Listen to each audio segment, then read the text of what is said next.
What's up, YouTubers? It's me, Johnny, coming to you from beautiful Shela, Guatemala.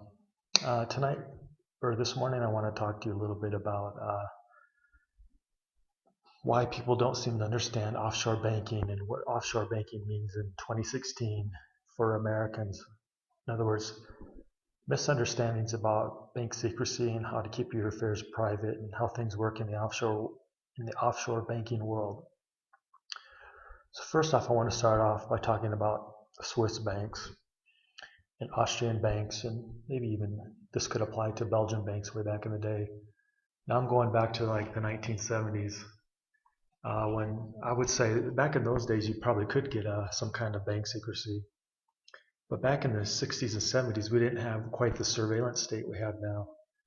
And that's part of the reason why you had bank secrecy, because back in those days, you could literally walk into a bank with cash and or money orders and deposit them in there very discreetly and quietly.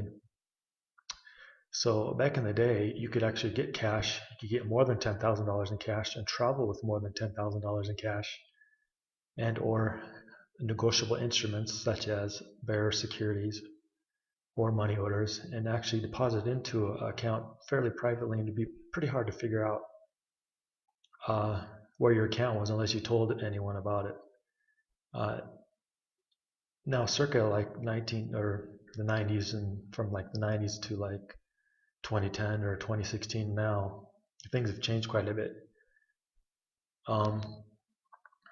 Here's why: for all practical purposes, you don't have bank secrecy anymore, no matter where you live in the world, and no matter what your nationality, but especially if you're a gringo or if you're North American. First off, for all practical purposes, we live in a surveillance state.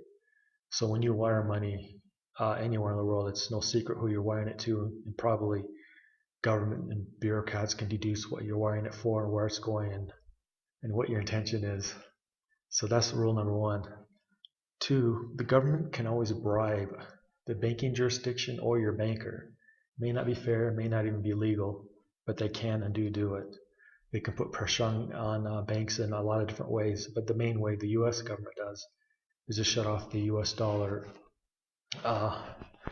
transfers that they do. I forget the exact words, but to transfer, to do international transfers almost always in dollars or euros, and pretty much the majority of the world does business in dollars. Maybe not everywhere, but the majority. So that's one of the sticks the U.S. government can use to break down your banker. Another way they can do it is if your banker is from Europe or the Caribbean or wherever, they've been known to fly to the U.S., like say Disneyland, on their family holidays with their kids and arrest said bankers. And then their get out of jail free card is giving up their client list or whoever the clients are. They're very famous for that.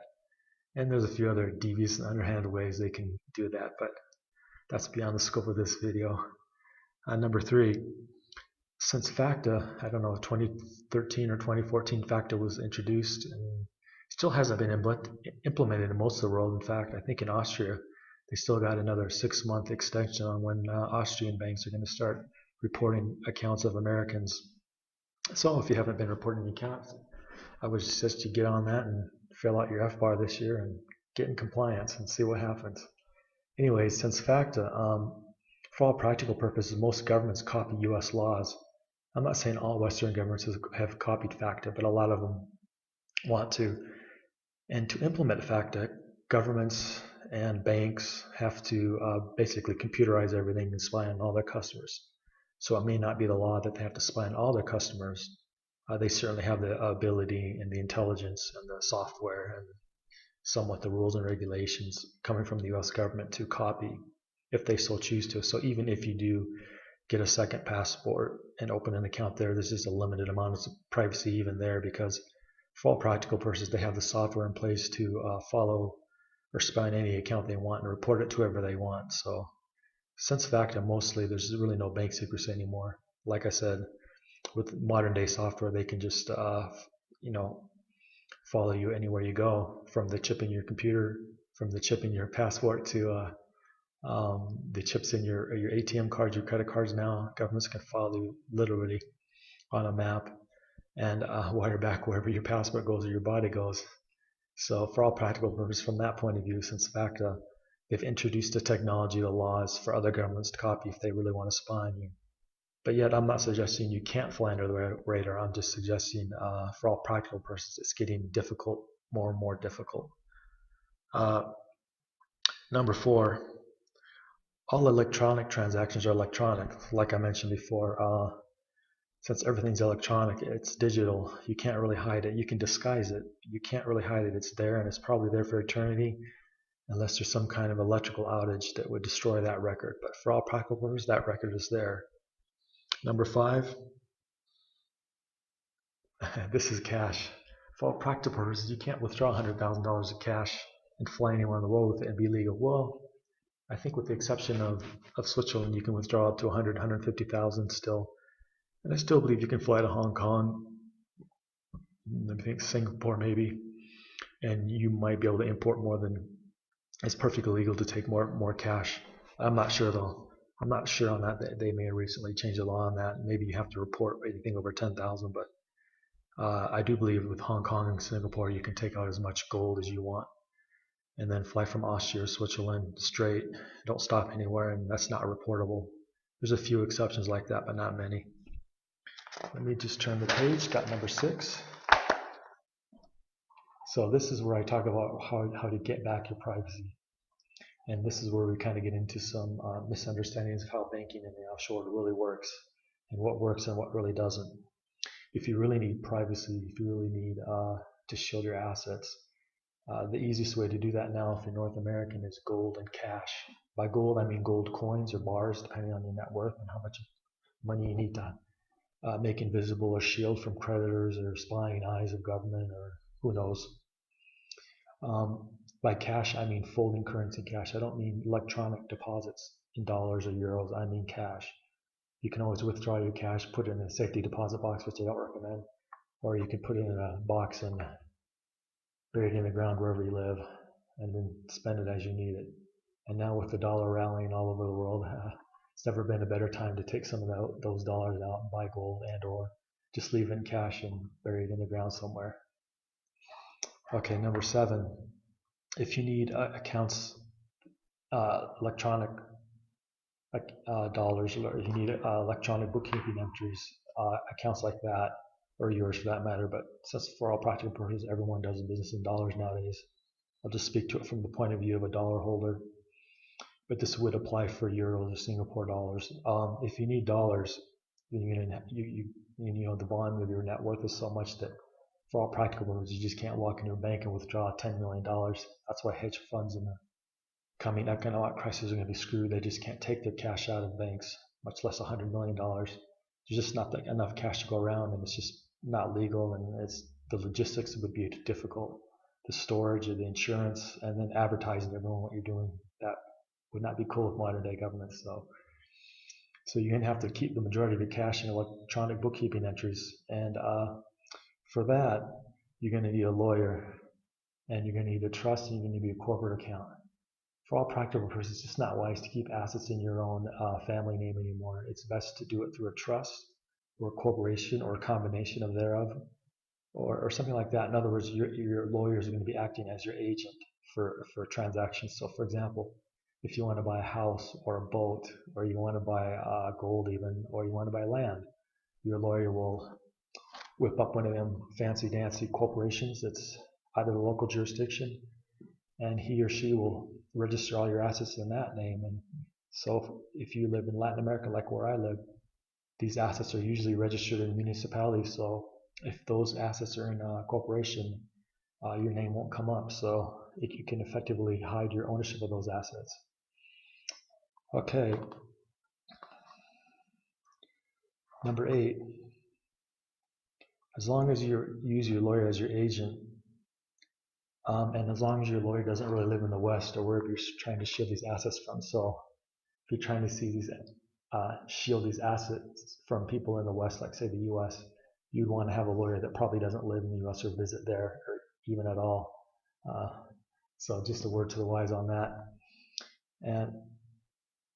And another thing, for this kind of strategy, this would be a lawyer you have to trust. If you don't trust your lawyer, you can't do business. just won't work. It's just not the way it's going to work.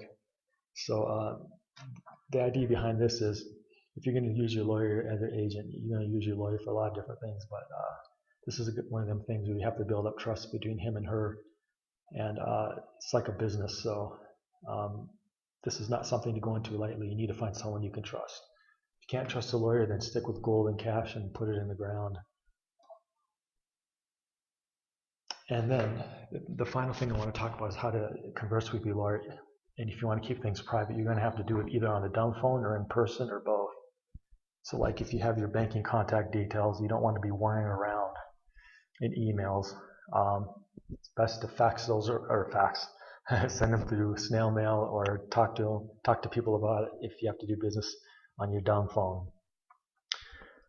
There's not much I can say more about that, but if people are really out to get you, yeah, they can even find your dumb phone and try to track you down that way. But if you do have a dumb phone and you don't have an iPhone, it's much harder to do that. And if you switch off different phones and things like that, you can obviate that. Another thing you can do is, if you figure people are coming or knowing your banking details, you can always switch accounts and corporations and make it that much harder to figure out what you're doing. But for the average person, I don't really think the government's going to implement that kind of money to trace it down. And that's really the crux of the issue. If you really need bank privacy, if you really need to shield assets, you can really fall between the cracks if you use a corporation and a lawyer to act as your agent, and if the volume of your wealth is large enough, possibly a trust.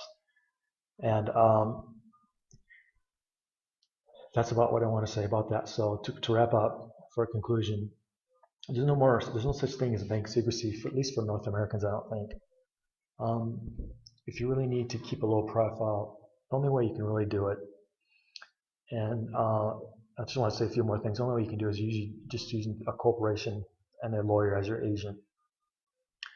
So if you want to get a second passport, or you want to do banking through that way, that's also a possibility, but it's still not quite as private, but still better than nothing. But for the ultimate way to make your money or your capital invisible is like I said, to use a corporation and a lawyer, and he will help you set that up so nothing will be in your name. And that's where the confusion lies. People look at the banking requirements, and they go on the website of a high street bank, and it says, oh, you got to do this and you got to do that. Well, that's true, or only partly true. What they're not saying is what they can't say, and it would piss off the U.S. government if they were to say it. That's why it's not going to be listed on a website. You're not going to find these details on a website, or even if you look for a lawyer, he's not going to have it on his web. These are kind of secrets of the carriage trade, so to speak. And even with the internet and the breaking down of information and the wide dissemination of information, these kinds of tactics and strategies are only available to people who really leave the country, talk to people who know what they're talking about, and learning to build up trust with people. Because if you can't build up trust with people, you're not going to be able to utilize these strategies. And so for the naysayers and the haters out there who say, oh, I went to the website, you got to do this, you got to do that. Well, yeah, BS. I can tell you, you can go to many of the Caribbean banking havens where the government has cracked down on bank secrecy, and it's true. Technically speaking, that's true, but you can still register assets in a corporation. Your name won't come up on anything, and I can tell you why that is. Because there's no way your name come up, because they don't really know who you are. They only know about your corporation and your lawyers. So enough is said about that. Like, subscribe, tell me what you think. Leave a comment, please. I really appreciate any insight on this and what you guys think. Thanks.